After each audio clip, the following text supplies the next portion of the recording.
各位你哋好，嚟緊呢個主日，全港教友都會為大埔嘅大火嘅受咗害嘅兄弟姊妹，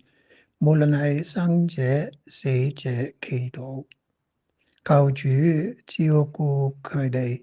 賜力量俾佢哋，能夠以信德同埋望德去面對呢個咁痛苦嘅考驗嘅事，強化大家嘅愛德，願佢哋因佢哋嘅關愛，能夠減輕受害者嘅痛苦同埋困難。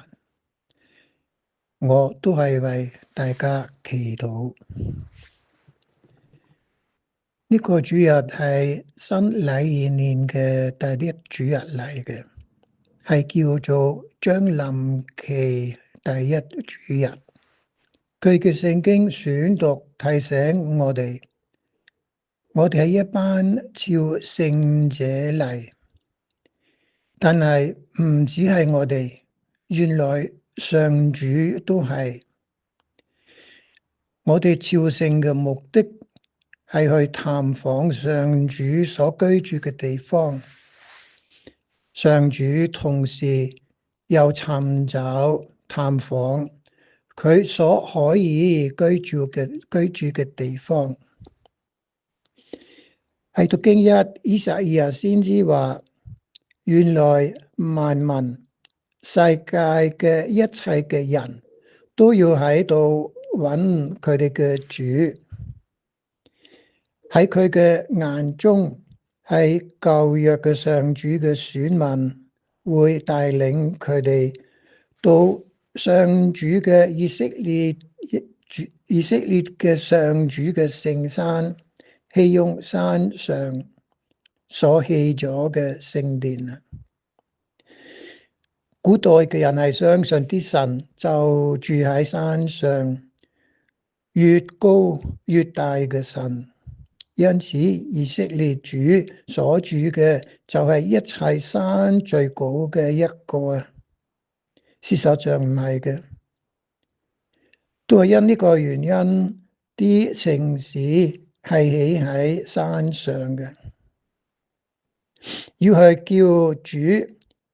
因為佢會要去見主，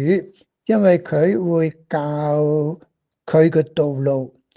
人所要行嘅途徑。佢所教嘅係一個和平平安嘅道路嚟嘅。佢要人放低佢哋嘅刀劍、啲槍矛，造成佢哋為鋤頭同埋鐮刀，即係唔止係放低佢哋，佢要改造佢哋為有用嘅工具啊！去朝聖嘅原因唔係因為想逃避啲困難啊，又唔係想周圍咁樣走，又好清楚嘅一個目的地啊，同埋希望啊！以賽亞先知話，萬民聚埋一齊，再唔會再有種族、文化甚至性別嘅分別嘅。因此，其實呢個將臨期同埋整個禮儀年咧，都係提醒我哋真正嘅目的地啊，就係末日啊，同上主末期嘅末日，同上主見面嘅一日啊。聖保祿喺佢嘅書上指出，我哋唔好有啲冇可能嘅妄想啊！我哋要醒來，原來我哋呢一個朝聖嘅目的地啊，係喺我哋內啊，係喺我哋所造成嘅環境同埋社會內嘅。我哋只要脫離啲黑暗嘅行為，好似啲爭鬥啊、嫉妒啊、掛念欲性嘅事啊。相反呢，要佩戴啲光明嘅武器啊，即係話更加要穿上主耶穌基督。